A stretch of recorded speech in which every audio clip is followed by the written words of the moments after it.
एकादशी का व्रत लोग कहते हैं कि कर लिया, जान लिया, पर एकादशी शिव की आराधना हो, कृष्ण की आराधना हो, भगवत स्मरण हो। दशमी, ग्यारस और द्वादशी, दशमी, एकादशी और द्वादशी। एकादशी का व्रत, दशमी की रात्रि को जो आप भोजन करें वो सात्विक करें। एकादशी के दिन भोजन ना करें, अन्न का भाग ग्रहण ना करें, अन्न का भाग ग्रहण ना करें।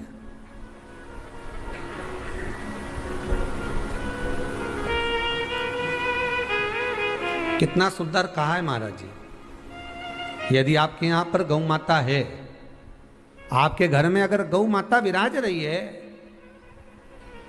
आपके घर में अगर गौ माता है, गाय की अगर आप सेवा कर रहे हैं, अच्छा गाय की सेवा भी बहुत बहुत कम लोग करते हैं। कई घरों में कुत्ता तो मिल जाए पर गौ माता नहीं मिले हो, और कुत्ता घुमाए नहीं जब आधी आधी ऐसी ऐसी चड्डा पहन पहन के, तो ऐसी शान दिखाए कि हमारे बराबर कोई वीआईपी नहीं, कुत्ता घुमा रहे हैं, और वीआईपी इतना कि हमारे बराबर कोई नहीं।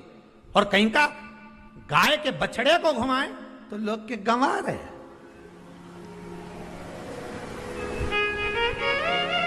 कोई अगर गौ माता को घुमाने के लिए ले जाए, गाय को पकड़कर घुमाने के लिए ले जाए, शहर में गाय के बछड़े को घुमाने के लिए जाए, तो लोग कहते हैं गंवा रहे, और कुत्ता घुमाए तो वीआईपी।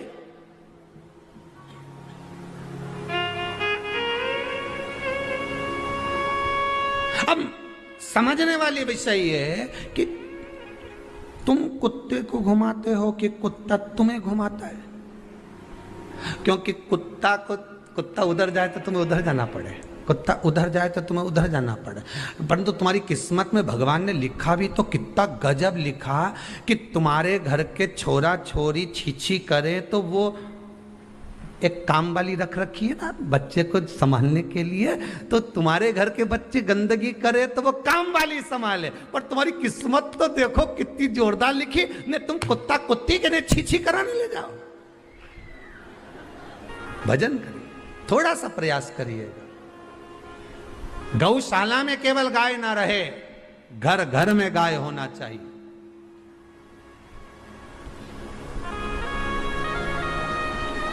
यहां पर तीसरे नंबर का जो, चौथे नंबर का जो उपाय बताया है, उपवास करने का जो नियम बताया, उसमें वर्णन किया।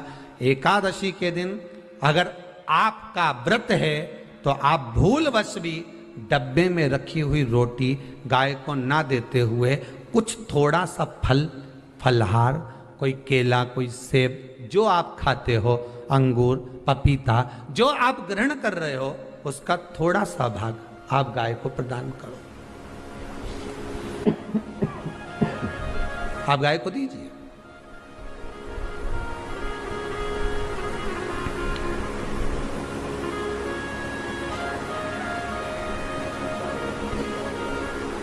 थोड़ा सा भाग आप गौ माता को प्रदान करो, थोड़ा सा। एकादशी का व्रत का महत्तम करा है, थोड़ा सा फल दो, एक केला दो, एक सेब दो, पपीता दो। तुम जो फलहार कर रहे हो, चाहे तुम मोरधान पा रहे हो, चाहे तुम जो सामग्री पा रहे हो, पर वो थोड़ा सा, पर गौ माता को उस दिन फलहार दो, अगर एकादशी का आपका व्रत है तो। पर दोष है आपने एकादशी का व्रत तो करा, पर सामने गाय आई ना तो आपने फलाहार नहीं दिया, रोटी ही दी है, रोटी ही दी है। डब्बे में से निकाल के ले गई, गाय आई है रोटी देना, देव मना नहीं। बाकी के दिन आप आपके बेटे से कह दो रोटी दिया बेटा जा, पर आप अपने हाथों से, आपका व्रत है तो आप फलाहार आप कर रहे हो, तो फलाहार का ही दान गौ माता को दीजिए।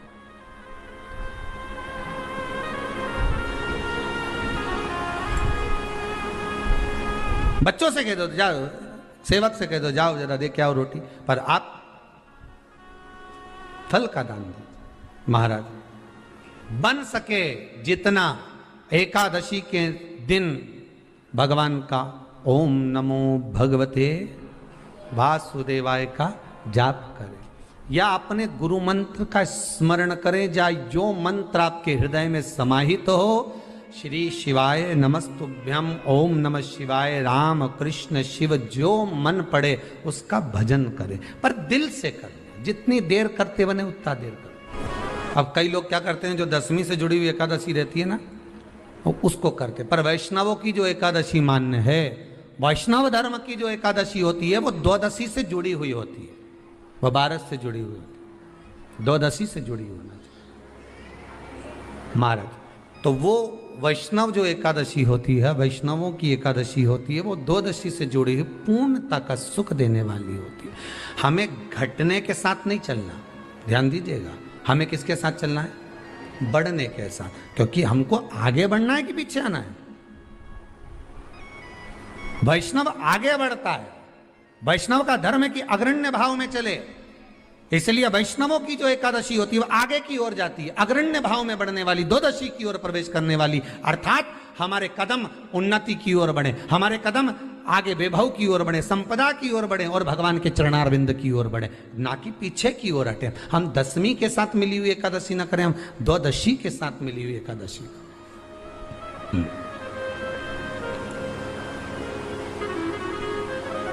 वैष्णव एकादशी। फिर अगला वर्णन किया गया महाराज, शास्त्र कहता है, अगला वर्णन जो किया गया उसमें बताया, प्रयास करें जिस दिन एकादशी हो उस दिन घर में बुआरी झाड़ू आदि जो लगती है वो दूसरा लगा ले। क्यों? उसका वर्णन है, अगर आप बुआरी लगाएंगे, झाड़ू लगाएंगे, पोछा लगाएंगे, तो हो सकता है कोई जीव आपके हाथ के द्वारा मर जाए। अब एक बार ये कथा हमने काशी में कह दी थी, तो एक अम्मा खड़ी हो गई और उन्होंने कहा, महाराज जी हम तो दोनों ही हैं और मेरी रे एकादशी, तो मैं पोछा किससे लगूं? अब मैंने कहा, अम्मा तू तो रहने दे, तू ही लगा ले। अब हम कह दें कि अब एक तो बोल रहे कि हम घर में दो, और आप कह रहे हो कि जिसका व्रत रहे वो पोछाना, तो मत लगाओ, छोड़ दो एक दिन, कोई जरूरी है? झाड़ू लगा लिया सब पोछा। तो प्रयास करो कि कोई जीव ना मरे, प्रयास करो। 2 चंदन होते हैं। शिव महापुराण की कथा दोनों चंदन का वर्णन कर रही। एक होता है हरि चंदन, एक होता है शिव चंदन।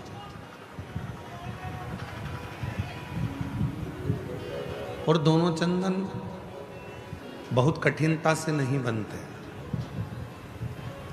पूर्ण समर्पण के साथ में ये दोनों चंदन का निर्माण होता है। हरि चंदन, तुलसी अपने आंगन में रहती है, तुलसी का पौधा जब सूख जाता है तो तुलसी की जो लकड़ी होती है उसको घिसकर पानी में भगवान को लगाया जाता है, वो चंदन हरि चंदन कहलाता है। और कोई बेलपत्र का वृक्ष जब सूख जाता है और उसकी जो लकड़ी होती है, उस लकड़ी को घिसकर जो चंदन बनाया जाता है और शिव को लगाया जाता है, उसको शिव चंदन कहते हैं। और दोनों चंदन अपना अपना कार्य करते हैं।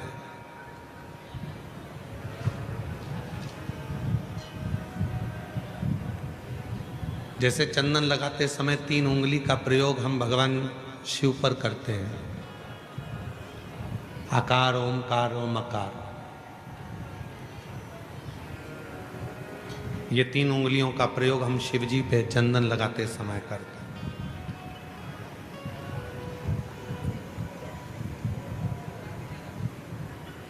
शिव चंदन एक ऐसा चंदन, जब कोई बेलपत्र की लकड़ी, कोई बेलपत्र का पेड़ जब सूखता है तो उसकी छोटे से लकड़ी को हम अपने घर में रखकर उसको घिसकर शिव जी को इन 3 उंगलियों से चंदन को लगाते हैं। आकार, ओमकार और मकार, तीनों। पर इन 3 उंगली को जब हम लगाते हैं और 3 उंगली से जब हम त्रिपुंड बाबा का लगाते हैं तो उसमें जो नीचे की उंगली है मकार, जो नीचे की रेखा है मकार, हम जब चंदन लगा रहे हैं तो नीचे नीचे की जो रेखा है, एक फोटो आया है, जैसे ये 3 उंगली से ये चंदन लगा, आकार, ओमकार और ये मकार।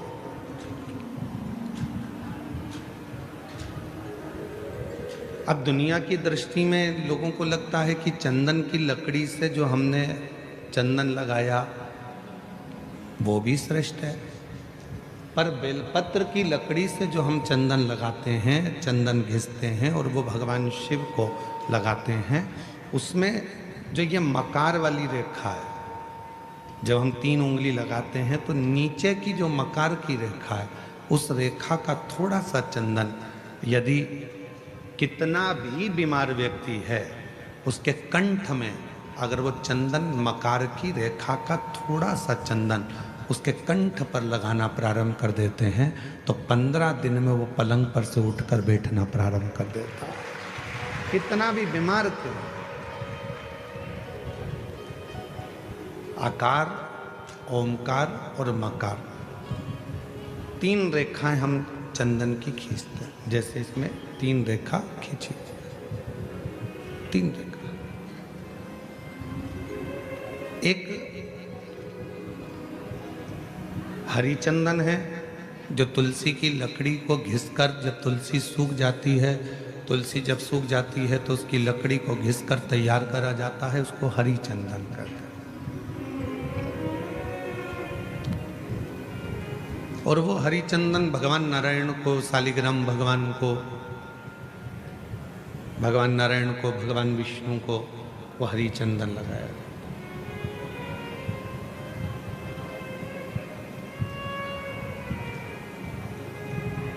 हरि चंदन का लेपन किया जाता है और वो हरि चंदन भी बड़ा काम का है महाराज। जब शालिग्राम भगवान को हरि चंदन लगाते हैं, हरि चंदन का लेपन करते हैं या एक बिंदी भी हरि चंदन की लगाते हैं, और यदि वो हरि चंदन का एक छोटा सा अंश मात्र भी हम लेकर आए, और जिसको दमे की शिकायत होती है, श्वास की शिकायत होती है, चढ़ने में चलते चलते हाँपड़ी भरा जाती है, हाँप भरा जाती है, डॉक्टर ने कह दिया कि फेफड़े 70%, 60%, 80% खराब हो गए हैं, काम नहीं कर रहे, उस व्यक्ति के हृदय पर, वक्षस्थल पर यदि वो हरि चंदन का लेपन जो शालिग्राम भगवान पर, भगवान श्री हरि पर, राम जी पर, ठाकुर जी पर, कृष्ण पर, लड्डू गोपाल पर जो आपने किया है, उसको यदि हम लगाना चालू करते हैं तो उसको भी फिर चलने में तकलीफ नहीं आती और फेफड़े उसके काम करना प्रारंभ कर देते हैं। वो हरि चंदन की भी एक प्रथा। तो 2 चंदन, एक हरि चंदन, एक शिव चंदन। जम के बोलेंगे सभी लोग। हरि चंदन काय से बनता है? तुलसी की लकड़ी से। और शिव चंदन काय से बनता है? बेलपत्र जो सूख जाता है, लकड़ी जो सूख जाती है उसके, दोनों कारगर।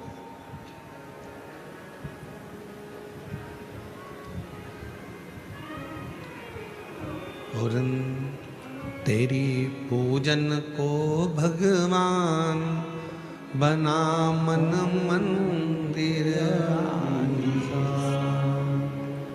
तेरी पूजन को भगवान बना मन मंदिर,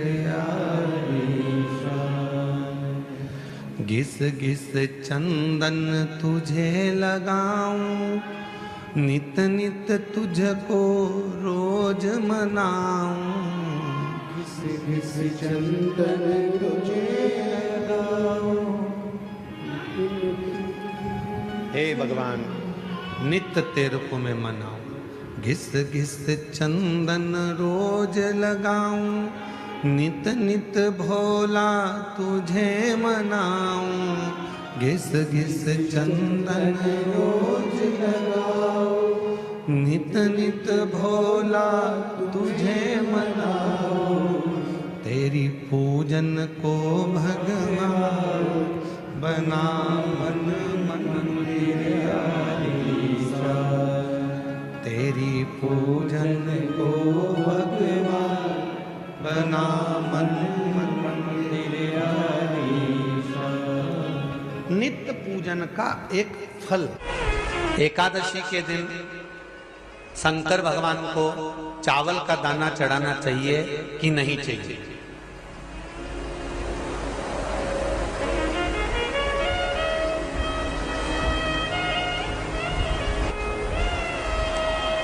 बीमार व्यक्ति से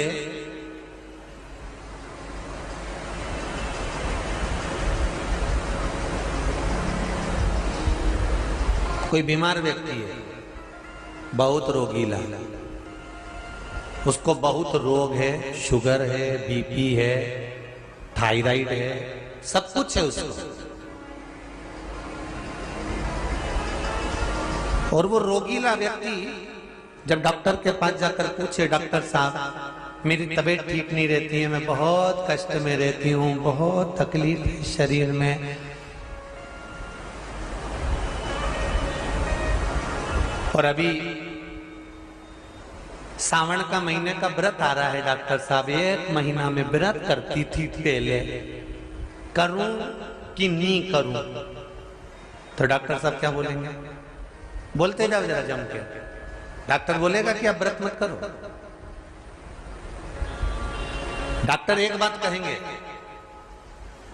शरीर स्वस्थ रखना है, व्रत बाद में हो जाएगा, अगले वर्ष कर लेना, पर अभी शरीर को सही रखने के लिए दोनों समय अच्छे पेट भरकर सात्विक भोजन करो और अपने शरीर को ठीक करो। सात्विक भोजन करो, अपने शरीर को, व्रत बाद में भी हो जाए, अगले वर्ष हो जाए।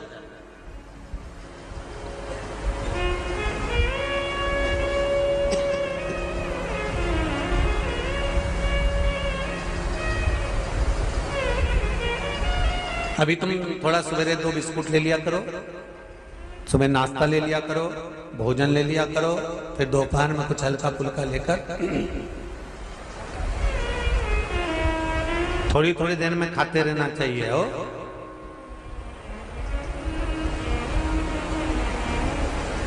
थोड़ा थोड़ा खाओ, थोड़ी थोड़ी देर में खाओ, एक साथ सुरसा जैसे मत निपटा जाए, थोड़ा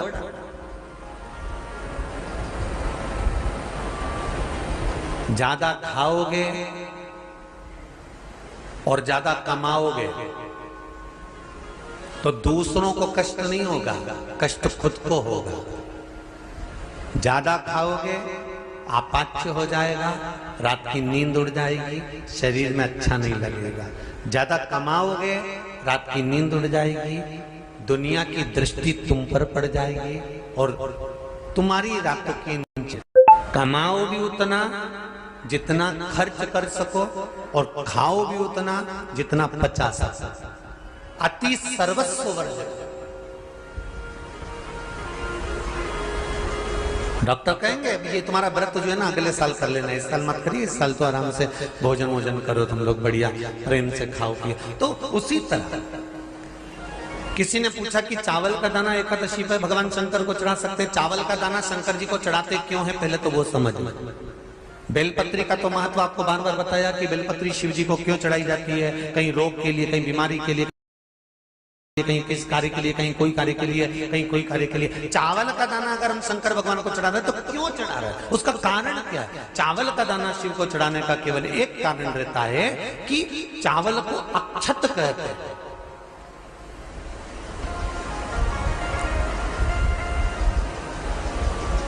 अक्षत का मतलब होता है अक्षय।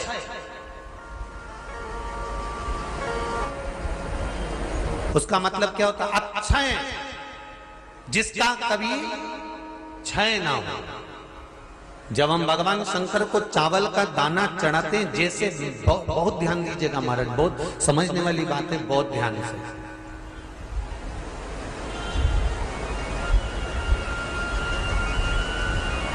चावल का दाना हमारे मस्तक पर तिलक करने के बाद पंडित जी क्यों लगाते हैं कि भगवान जैसा समय आज चल रहा है, आप पूजन कर रहे हो, पाठ कर रहे हो, दान कर रहे हो, पुण्य कर रहे हो, सत्कर्म कर रहे हो, भजन कर रहे हो, मेरा देव अधिदेव महादेव, मेरा नारायण, मेरा सत्यनारायण भगवान, मेरा राम जी, मेरा विष्णु जी, मेरा भागवत मैया, मेरी रामायण मैया, ब्राह्मण मस्तक पर तिलक लगाने के बाद चावल इसलिए लगाता है कि जैसा समय आज चल रहा है, भगवान तुमको ऐसा ही समय बनाकर रखे और तुम ऐसे ही चार चांद लगाते रहो, दान पुण्य संकीर्तन करते रहो, इसलिए मस्तक पर चावल का दाना लगाया जाए।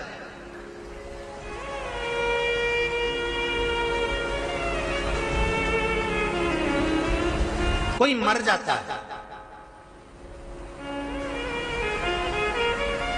मरने के बाद जब तक पगड़ी नहीं होती तब तक माथे पर तिलक चावल का दाना लगाया जाता है। जम के बोलो जरा, नहीं लगाते। किसी पंडित जी से पूछो, ब्राह्मण देवता से पूछो, ब्राह्मण देवता ये कोई मर गया और हमारा तो नियम है कि हम सिर पे तिलक लगाते हैं, चावल लगाते हैं, या पंडित जी से हम तिलक लगवाते हैं, मंदिर जाते हैं तो मंदिर में जाके तिलक लगवा के हम चावल का दाना लगवाते हैं, क्यों नहीं लगाते? उसका कारण क्या है? जब किसी के मरने के बाद 10 दिन तक 12 दिन तक मस्तक पर तिलक क्यों नहीं लगाया जाता? 10-12 दिन तक माथे पर तिलक या चावल क्यों नहीं लगाया जाता? उसका कारण है कि ये जो समय आया है, तुम्हारे यहाँ जो कमी हुई है, तुम्हारे यहाँ कोई मर गया है, तुम्हारे यहाँ किसी के प्राण छूट गए हैं, तो ब्राह्मण इसलिए तिलक नहीं लगाता आपको, इसलिए चावल का दाना नहीं लगाता कि ऐसा दिन भगवान अब ना लाए, इसको अमर ना करे, इसको अक्षय ना करे, इसको प्रबल ना करे। और जब चावल का दाना, तो यहां शिव महापुराण की कथा करी, चावल का दाना हम शिव जी को क्यों चढ़ाते हैं, भगवान को क्यों समर्पित करते हैं, भगवान की पूजन में अक्षत क्यों समर्पित करते हैं, चावल क्यों समर्पित करते हैं, उसका कारण क्या है? तो कहा आज मैंने जब चावल का दाना आपको समर्पित करा है, जिस भाव से, जिस विश्वास से, जिस श्रद्धा से, जिस मन से मैं आपको रिझा रही हूं, हे भोलेनाथ मेरी ये मनोकामना पूर्ण कर, इसको अक्षय कर देना, इसको अमर कर देना, बस इतनी कृपा आप कर। अब किसी ने पूछा एकादशी के दिन चावल चढ़ाए कि नहीं चढ़ाए, तो यहां तो सीधी सीधी बात है, बीमारी देखकर थोड़ी ना आती है कि नवरात्र चल रहे हैं कि सावन का सोमवार चल रहा है, बीमारी तो बीमारी। तुम चावल मत खाओ। तिरुपति कौन कौन गया? हाथ उठाओ। ठीक है। जगन्नाथ जी कौन कौन गया? हाथ उठाओ। हाँ ठीक है। द्वारका जी कौन कौन गया? हाथ उठाओ। ठीक है। बद्रीनाथ कौन कौन गया? हाथ उठाओ। ठीक है। एकादशी के दिन कभी तुम बद्रीनाथ चले जाओ, एकादशी के दिन तुम द्वारका चले जाओ, एकादशी के दिन तुम तिरुपति चले जाओ, एकादशी के दिन तुम जगन्नाथ चले जाओ, एकादशी के दिन तुम्हारी मर्जी पड़े भगवान के किसी धाम में चले जाओ और भगवान को भोग लगाओ और उनकी थाली को झांक कर देखना, उसमें चावल जरूर मिलेगा। उसमें ऐसा नहीं है कि चावल नहीं मिलेगा। बद्री नारायण में भगवान को चावल का भोग लगा हुआ मिलेगा, द्वारका में चावल का भोग लगा हुआ मिलेगा, आपको जगन्नाथ में चावल का भोग लगा हुआ मिलेगा, तिरुपति में मिलेगा, द्वारकाधीश में मिलेगा, नाथू द्वारा में मिलेगा, सांवरिया सेठ में मिलेगा, काकरोली जी में मिलेगा। आप जहां जाओगे वहां पर एकादशी के दिन भगवान को चावल आएगा, क्योंकि भगवान के लिए परहेज नहीं है। जो काम में डूबा हुआ है, जो आसक्ति में डूबा हुआ है, जो लोभ में डूबा हुआ है, जो वासनाओं में डूबा हुआ है, जो तृष्णा में डूबा हुआ है, और जो माता के गर्भ से जन्म लिया, एकादशी के दिन चावल उसको नहीं खाना। बहुत सुंदर संवाद है, ध्यान दीजिएगा। जिसके घर में कमाने वाले 2-4 हैं, पैसा तो आ रहा है पर घर में टिक नहीं रहा, डॉक्टर में, पुलिस में, एक्सीडेंट आदि में, कहीं गलत जगह पर व्यसन में अगर पैसा जा रहा है, जुए में, मांसाहार, मदिरा पान, या कहीं आया पैसा आने में कमी नहीं, आ रहा है पर टिक नहीं रहा, रुक नहीं रहा, कोई मांगने आ गया, दे दिया, फिर वहां से अपने पास नहीं आ रहा, अपन कह रहे हैं भैया हमारा पैसा लौटा दो, नहीं आ रहा। तो महाराज शिव महापुराण की कथा कहती है, एकादशी के दिन गंगा के जल में मात्र 7 बेलपत्री डालकर जो नंदीश्वर भगवान अर्थात जो शंकर जी के शिवलिंग के सामने नंदी होता है, उस नंदी के चरण पर गंगा का जल चढ़ाकर बेलपत्री शिव पर समर्पित कर देता है, उसके घर में रुपया रुकना चालू हो जाता है, फिर वो गलत जगह पर नहीं जाता, गलत स्थान पर वो धन जाएगा ही नहीं। बेटा अगर व्यसन में पड़ा हुआ है, मदिरापान में पड़ा हुआ है, मांसाहार में, जुए आदि में जा रहा है, तुम्हें लग रहा है कि मेरा बेटा गलत मार्ग पर जा रहा है, ये मित्र दोस्ती गलत हो रही है, वो सही जगह पर आ जाए। करना एकादशी।